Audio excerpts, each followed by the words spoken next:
দেশে এইচএসসি ও সমমানের পরীক্ষায় এবার পাশ করেছে ৭৮.33% শিক্ষার্থী, আর জিপিএ ৫ পেয়েছে ৭০,৬০২ জন।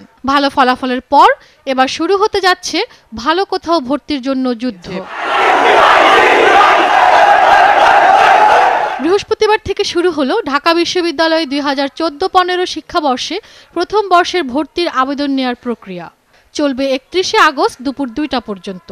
বিশ্ববিদ্যালয়ের উপাচার্য অধ্যাপক ডক্টর আ.আ.ম আরেফিন সিদ্দিক অনলাইনে আবেদনপত্র পূরণের এই কার্যক্রম শুরু করেন। যে বাংলাদেশে এটা প্রথমবারের মতো যেদিন এইচএসসি এবং সমমানের পরীক্ষার ফলাফল প্রকাশিত হয়েছে তার পরদিনই ঢাকা বিশ্ববিদ্যালয় ছাত্রছাত্রীদের ভর্তির আবেদনপত্র গ্রহণ প্রক্রিয়া শুরু করেছে। এই ৬,৬০০ আসনের জন্য আমরা আমাদের যে ভর্তি প্রক্রিয়া সেটা আজকে শুরু করছি।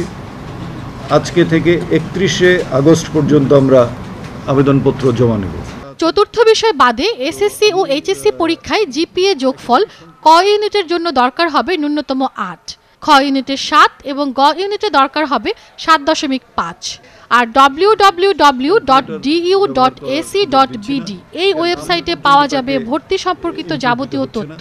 এই রোল নাম্বার এবং পাশের সন এবং বোর্ড দেওয়ার সাথে সাথে তার যে পরীক্ষার ফলাফলের যে ডেটা সেটি তার আবেদনপত্রে স্বয়ংক্রিয়ভাবে স্বতঃস্ফূর্তভাবে এসে যুক্ত হয়ে যাবে, অতএব তার আবেদন ফর্ম পূরণ হয়ে যাবে। ৫ সেপ্টেম্বর গ ইউনিটের মাধ্যমে ভর্তি পরীক্ষা শুরু হবে। বিজ্ঞান অনুষদের ক ইউনিটের ভর্তি পরীক্ষা ১২ সেপ্টেম্বর, কলা ও সামাজিক বিজ্ঞান অনুষদের খ ইউনিটের ভর্তি পরীক্ষা ১৯ সেপ্টেম্বর অনুষ্ঠিত হবে। বিভাগ পরিবর্তনকারী ঘ ইউনিটের পরীক্ষা হবে ২৬ সেপ্টেম্বর। আর চারুকলা অনুষদের চ ইউনিটের ভর্তি পরীক্ষা ১৩ সেপ্টেম্বর অনুষ্ঠিত হবে। ফারজানা আফরিন, ৭১, ঢাকা।